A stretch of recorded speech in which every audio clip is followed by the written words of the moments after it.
Okay, next up we have Lizzie Marbach. Lizzie is a Reformed Baptist, wife, and new mother. She has worked on numerous conservative campaigns throughout the state of Ohio, including President Trump's 2020 re-election campaign.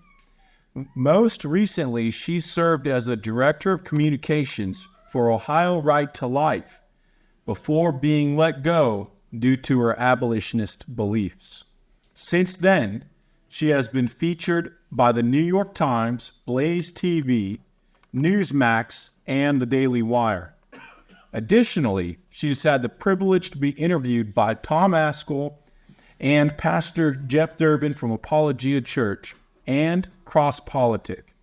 She plans to continue her fight against abortion as an abolitionist while exposing the deep corruption within the pro-life movement. Lizzie? All right. Well, I'm just going to cover this a little bit shorter than Russell. Hello, everyone. Thank you so much for coming out tonight and hearing our presentation on this. This is such an important topic that I don't really think that even those of us who are against abortion think about the implications of it in our society and culture every day. So it's very important that we take the time to hear about this issue. So again, thank you for coming out here, and thank you to Abolitionist Rising for having me. I really appreciate it. And I just want to go ahead and kind of tell my story. What I have up here, I'll definitely talk about that a little bit more in detail here in a second.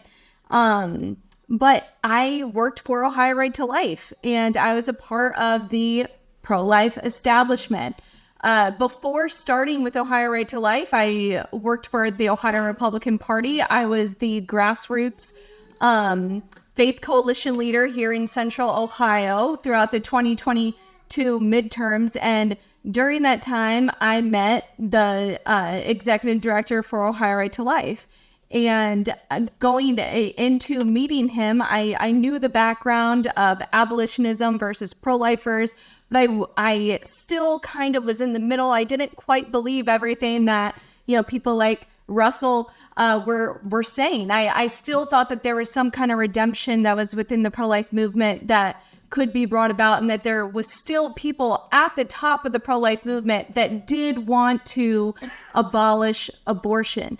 And our executive director, Peter Range, I will give it to him. He is a solid man of character. He definitely tries his best to do everything that he can do to end abortion, to stop abortions from happening.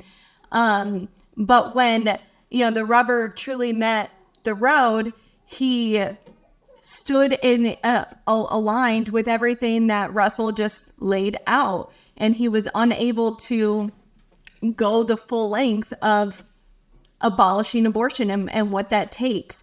And unfortunately, that has been the pattern that I've seen throughout all of the pro-life establishment here in the state of Ohio. When I first started and I met with Peter, I told him up front that, I was not a milquetoast pro-life believer. I believed in the criminalization for everyone who's involved in abortion. I said that flat out. I also told him that I'm not a milquetoast conservative on any issue. And if I'm going to be the communications director, I'm going to take a more strong stance for our communications plan. I'm not somebody who's going to toe the political line of political correctness. That I'm going to speak the truth. That I'm going to say things like abortion is murder. And I was told that that was going to be okay. If anything, it was encouraged. Just to give some background, in the state of Ohio, there was already kind of a split amongst the pro-life movement in the state.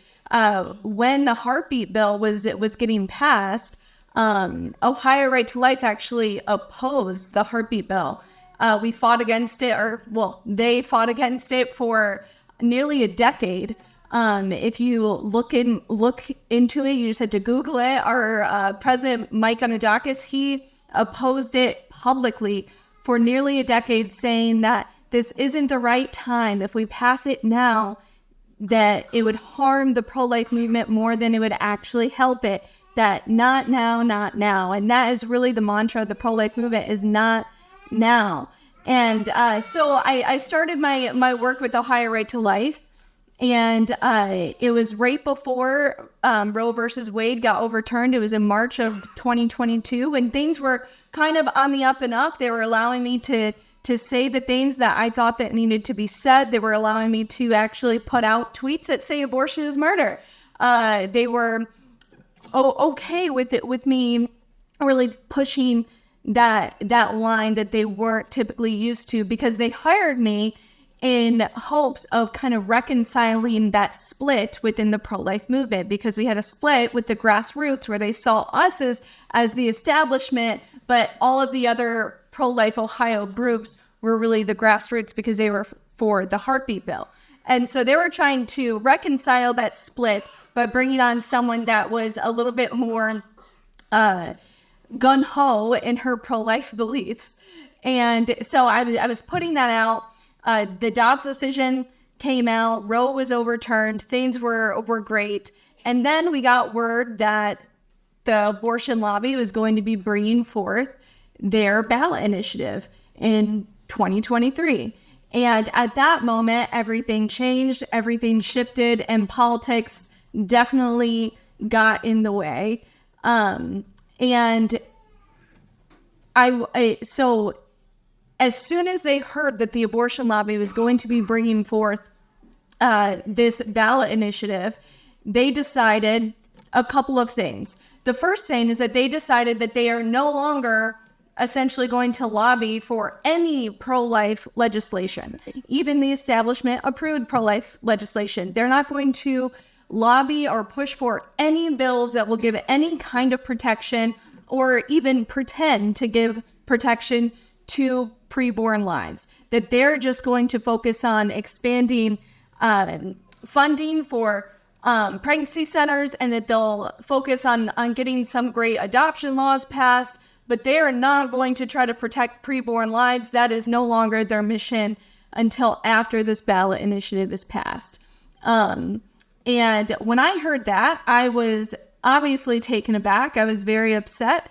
And I went to our president, Mike Anadakis, who also operates as the lobbyist for the organization.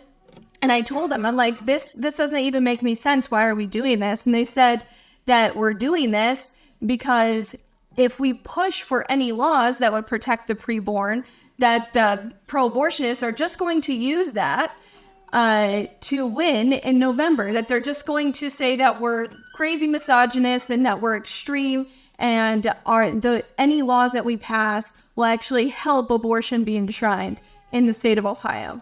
Well, I don't know if you guys have seen any of the ads that have come out from the abortion lobby this year, but all of them paint us as extremists, as misogynists, and as people who hate women either way, that our laws are extreme. They're going to push that on us no matter what.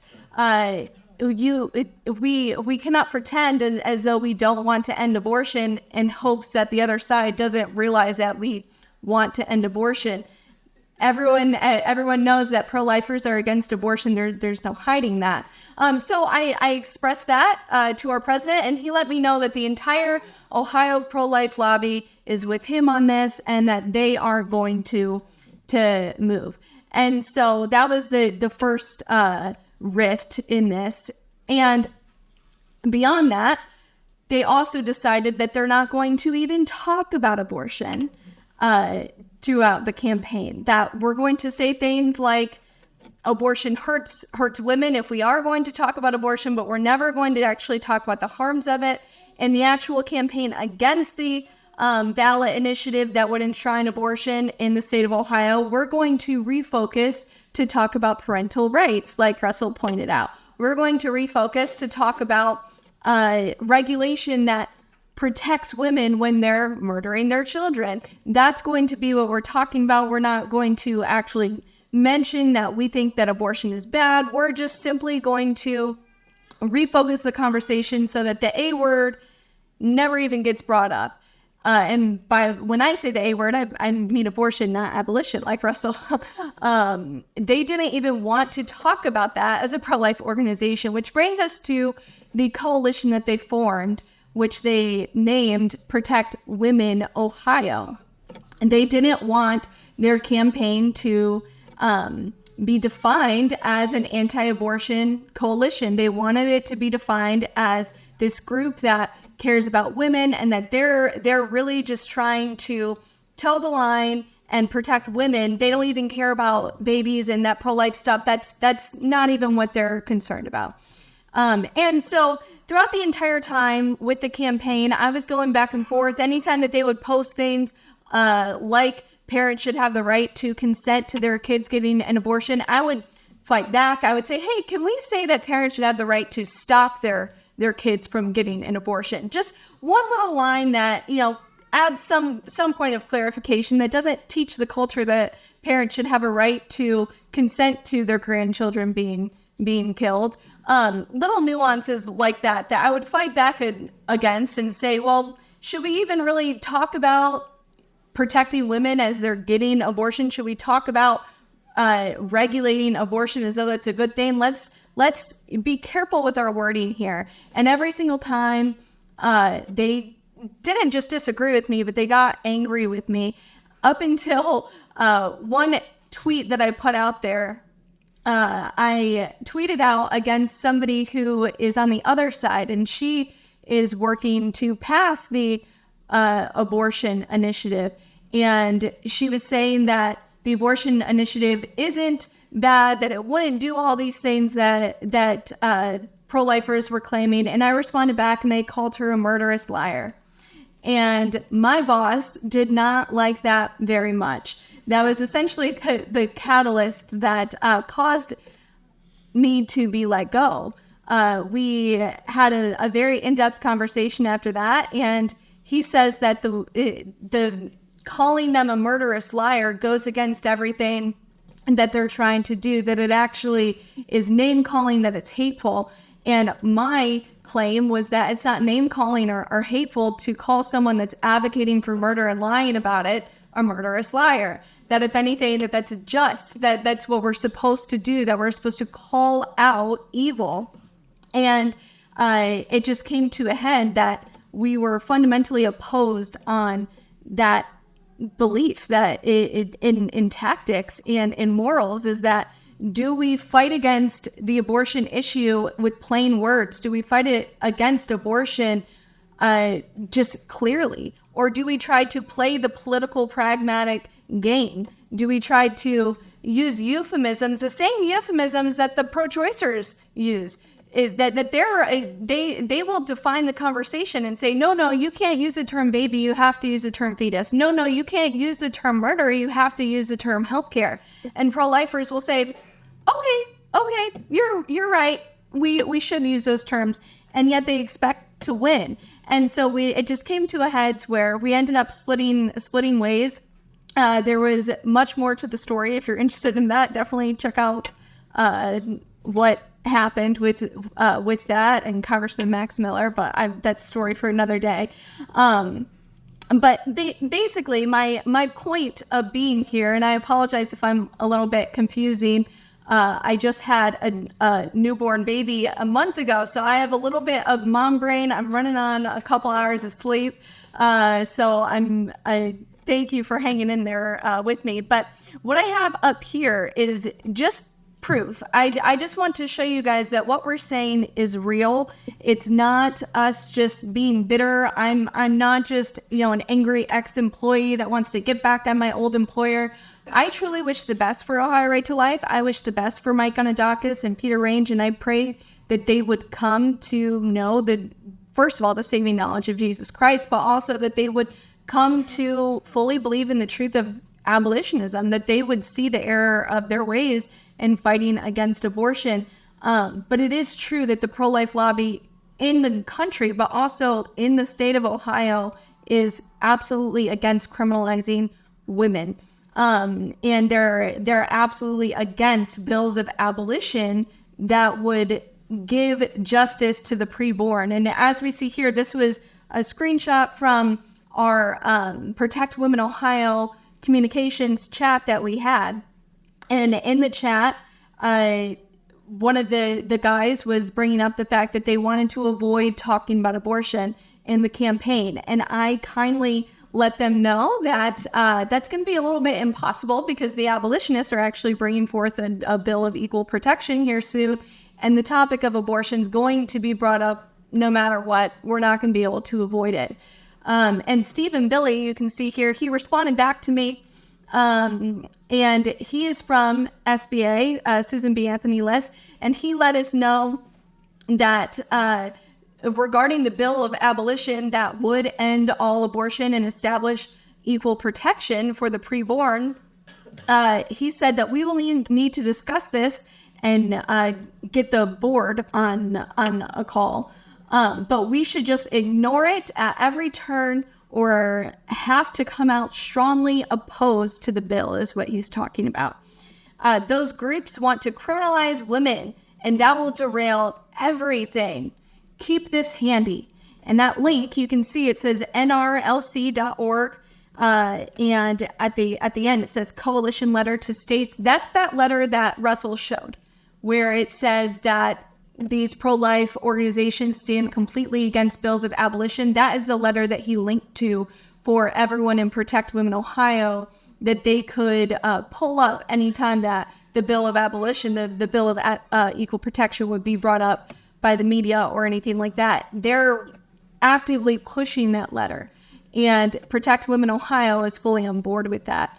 And just to give some background, while I was with Ohio Right to Life, I would regularly try to have coffee meetings with various leaders of different organizations, whether it's Center for Christian Virtue or Created Equal or Right to Life Action Coalition, some of the different groups. I would regularly try to meet with them to let them know that this bill of equal protection is coming and that we should get behind it. At best, and at worst, we should at least be neutral and not fight against a bill that would end abortion because we're pro-lifers. Why would we fight against that? And every single time, they either said that they are adamantly opposed to the bill, or this was the main talking point that I heard was, well, I absolutely agree with that. I think that it's great that we want to end abortion, and I actually am personally for criminalizing everyone. I don't stand against that. But we can't do that right now, because if we do that right now, we will lose in November. We have to just keep on trucking with avoiding talking about the A word. And after November, that's when we can really try to end abortion. And let me just say, this is a very common game in politics that is played, is to put it off, because there's always another election. And when you're trying to win an election, you do have to be crafty in what you're saying. You do have to be prudent in your communication strategy. But when we're talking about abortion, we're not just talking about politics. We're not just talking about prudence. We're talking about lives that are dying. And as we speak, there's women in their homes right now in the state of Ohio, probably in these dorm rooms right now, that are popping the abortion pill and murdering their unborn child right now. 57 lives will be taken from us by the time that we lay our heads down on our pillow tonight, just within those 24 hours. The Ohio Induced Abortion Report just came out this month, and 18,000 abortions were committed in the state of Ohio in the year 2022. 18,000. That's a lot of lives. That's not a number to scoff at. And those aren't just abstract lives that we never have to think about. Those are real, tangible, human lives that have been taken from us just this year. Think about that. And the pro-life establishment said, essentially, that those 18,000 lives, it's okay to kill those 18,000 lives because we have to win an election. And so those are acceptable collateral damage that we can take on so that we can get people to vote no in November. I say this in love, but first of all, that's a really stupid tactic that isn't going to work. The other side is able to see right through that. They know that we're against this ballot initiative because we're against abortion. They know it's not just about parents' rights. They know it's not just about that. They know it's about abortion. And it's time for us to stand strong on that. I'll give the abortion activists credit. they at least have conviction about what they believe. And pro-lifers, it's time to stop being so cowardly that we can't even stand on our convictions. If you can even stand on a conviction that's fighting to protect lives, it's fighting against murder, you have to dance around fighting against murder. What will you stand for, probably? Think about that. How can you stand against taxes being taken from you if you can't even stand strong against murder? It's level 1 stuff. And so, that is it. Pretty much all that I have to say is that, this is happening in the state of Ohio. There's a lot of corruption that's taking place, and it's happening through, I want to say honest motives that want to end abortion, that the people that are in the pro-life establishment, they want to stop abortion, but they really have no interest in bringing justice to the preborn. And I think that that's the biggest difference between abolitionists and pro-lifers, is that there are some really honest pro-lifers that will do anything to stop an abortion from taking place, but they have zero care for actually bringing justice to the babies that are being murdered. And when we think about justice and this fight, I think that that's often something that gets left out, is what would you do if your son or daughter or friend or whoever was brutally murdered on the stage here right now? What would you do if a judge, if I just stabbed your best friend and they bled out and a judge let me off, but they passed laws to make sure that could never happen again? So they said, we want to stop brutal stabbings, but they had no interest in actually putting me in jail or executing me or doing anything to bring justice to your best friend. Would you be happy about, would that be an honest undertaking, or would that be wrong that they're letting me go free after I just murdered your best friend? That's what we're doing when we say that we don't care about actually bringing justice to the preborn. And so just a different lens to think through that a lot of times doesn't get brought up. But that is pretty much everything that I have to say. I've rambled on far too long. So thank you so much again for having me. I really appreciate it.